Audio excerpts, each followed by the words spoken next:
அன்பு மக்களே வணக்கம். பாவக்காய் விதை சாதாரணமா முளைச்சு வர்றதுக்கு ஒரு வாரத்திலிருந்து 10 நாள் வரைக்கும் கூட ஆகுங்க. ஒரு சில நேரம் விதை போட்டாச்சு ஆனா முளைக்கவே இல்லையே அப்படின்னு ஒரு 10-15 நாள் முளைப்பு வருமா அப்படின்னு காத்திருந்து சீசன்ல ஒரு 10-15 நாள் இதற்காகவே வேஸ்டா கூட ஆயிடும்.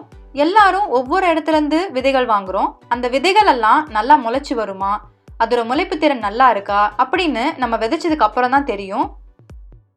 இதற்கு எல்லாத்துக்குமே ஒரே தீர்வா, நம்மளுடைய நேரத்தையும் வேஸ்ட் பண்ணாம விதைகளையும் வீணடிக்காம முளைப்பதற்கு அதிகமான நாட்கள் எடுத்துக்கக்கூடிய இந்த பாவக்காய் விதைய 3 நாட்களுக்குள்ள எப்படி முளைக்க வைக்கிறது அப்படின்ற சூட்சுமத்தை இந்த வீடியோ பார்த்து தெரிஞ்சுக்கலாங்க. பாவக்காய் விதை முளைச்சு வந்ததுக்கு அப்புறமா மண்ணில் வச்சிட்ட பிறகு எப்படி மறுபடியும் முளைச்சு இலை விடுது, எத்தனை நாட்கள் இதெல்லாம் நடக்குது அப்படின்ற எல்லா டீட்டெயில்ஸையுமே பார்க்கலாங்க. வீடியோவை ஸ்கிப் பண்ண வேண்டிய அவசியமே கிடையாது. ஏன்னா இந்த மெத்தடை கொஞ்சம் கேர்ஃபுல்லா செய்யணுங்க. இங்கே நான் சுமார் 5 பாவக்காய் விதை எடுத்திருக்கேங்க. 5 எடுத்தாதான் மினிமம் 3 ஆச்சு முளைக்கும். அதனால கொஞ்சம் தேவைக்கு அதிகமாகவே விதைகளை எடுத்துக்கோங்க. இப்போ இதை நம்ம கட் பண்ண போகிறோம். இங்கே தான் கேர்ஃபுல்லாக எப்படி கட் பண்ணணும், எந்த சைட் கட் பண்ணணும் அப்படின்றது நீங்கள் நல்லா நோட் பண்ணிக்கணும். இந்த விதைகளை கட் பண்ணுறதுக்கு முன்னாடி கட்டாயமாக இந்த ஸ்டெப் செஞ்சுருங்க. ஒரு நாள் நைட் ஃபுல்லாக இந்த பாவக்காய் விதை தண்ணியில் ஊறி இருக்கணும். வெதுவெதுப்பான தண்ணியில் ஊற வச்சா போதும். நைட்டு ஊற வச்சிங்கன்னா அடுத்த நாள் காலையிலையோ மதியமோ இந்த விதைகளை நம்ம கட் பண்ணலாம். அது எப்படி கட் பண்ணுறது அப்படின்னு பார்க்கலாம். கட் பண்ணுறதுக்கு நெயில் கட்டர் எடுத்துக்கோங்க.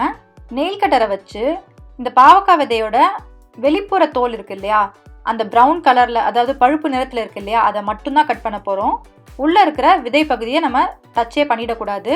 சுரக்காய் விதையும் இதே மாதிரி எப்படி முளைக்க வைக்கிறது அப்படின்னு பார்த்தோம். இப்போ இந்த பாவக்காய் விதையில எந்த இடத்துல நம்ம கட் பண்ணணும், எந்த இடத்துல இருந்து முளைச்சு வரும் அப்படின்றத பார்த்துடலாம். இந்த விதையில நல்லா பார்த்தீங்கன்னா 2 சைடு இருக்கு பாருங்க. இந்த விதையில ஒரு பக்கத்துல கொஞ்சம் நீண்ட மாதிரி குச்சி மாதிரி இருக்கு. இந்த பக்கத்துல இருந்து தான் முளைச்சு வருங்க. இதுக்கு இன்னொரு சைடு இருக்கு இல்லையா, அந்த இன்னொரு சைடுல தான் நம்ம கட் பண்ணணும். இதை கட் பண்றதுக்கு நெயில் கட்டர் எடுத்துக்கலாம். நம்ம கட் பண்ணணும்னு சொன்ன அந்த விதையோட சைடில் ஒரு ஓரத்துல இருந்து நெயில் கட்டரை வச்சு கட் பண்ண ஆரம்பிக்கலாம். சுரக்காய் விதையை எப்படி கட் பண்ணணும் அப்படின்னு பார்த்து வச்சுக்கோங்க. ஒவ்வொரு விதையும் ஒவ்வொரு மாதிரி. பாவக்காய் விதையை ஒரு 3-4 தடவையிலேயே கட் பண்ணிடலாம். ஈஸியாக கட் ஆகுது அப்படின்னு சொல்லிட்டு டக்குன்னு கட் பண்ணிட்டா தவறுதலாக உள்ளே இருக்கிற விதையை கட் பண்ணிட வாய்ப்பு இருக்குது. அதை மட்டும் கொஞ்சம் கேர்ஃபுல்லாக பார்த்துக்கோங்க. இப்போ பாருங்கள், உள்ளே இருக்க விதை மேலே நெயில் கட்டர் படல, உள்ளே இருக்க விதை நல்லா தெரியுது பாருங்கள்.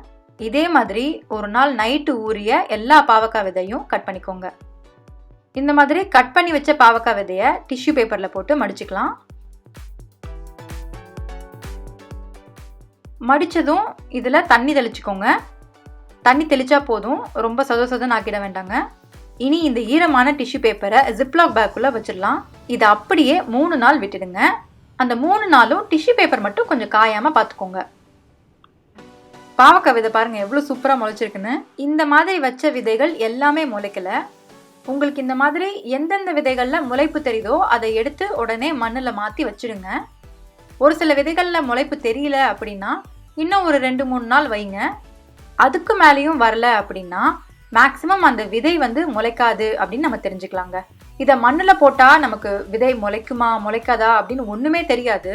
இப்போ இந்த மாதிரி மெத்தடில் பாருங்கள் எத்தனை விதையில் முளைப்பு வருது அப்படின்றது நம்ம மண்ணில் விதைகளை வைக்கிறதுக்கு முன்னாடி நமக்கு தெரியுது.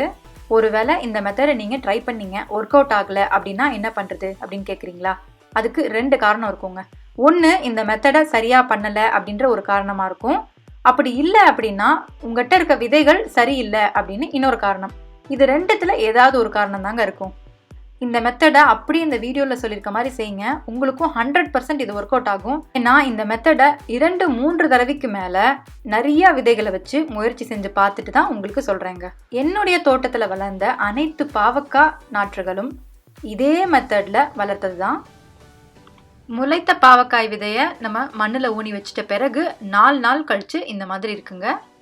இதெல்லாம் அடுத்தடுத்த க்ரோத்துங்க. எவ்வளோ சூப்பராக வளர்ந்துருக்குன்னு பாருங்கள். விதைகளோட வெளிப்புற தோல் எவ்வளோக்கு எவ்வளோ திக்காக இருக்கோ அவ்வளோக்கு எவ்வளோ விதைகள் முளைக்கிறதுக்கு லேட் ஆகும். அந்த மாதிரி இருக்க விதைகளுக்கு இந்த மெத்தட் நீங்கள் தாராளமாக பயன்படுத்தலாம். இது போல வேற எந்தெந்த விதைகளை சீக்கிரமா முளைக்க வைக்கிறது அப்படின்னு தெரிஞ்சுக்கணும்னா நீங்க டிடிஸ் ஆர்கானிக் வீட்டு தோட்டம் சேனலை சப்ஸ்கிரைப் பண்ணி வச்சுக்கோங்க. நோட்டிபிகேஷன் பட்டன்ல கிளிக் பண்ணி வச்சுக்கோங்க. உங்களுக்கு தேவையான வீடியோக்கள் சேனல்ல ஆல்ரெடி இருக்கும். கட்டாயமா செக் பண்ணி பாருங்க. உங்க எல்லாருடைய சப்போர்ட்டுக்கும் மிக்க நன்றி.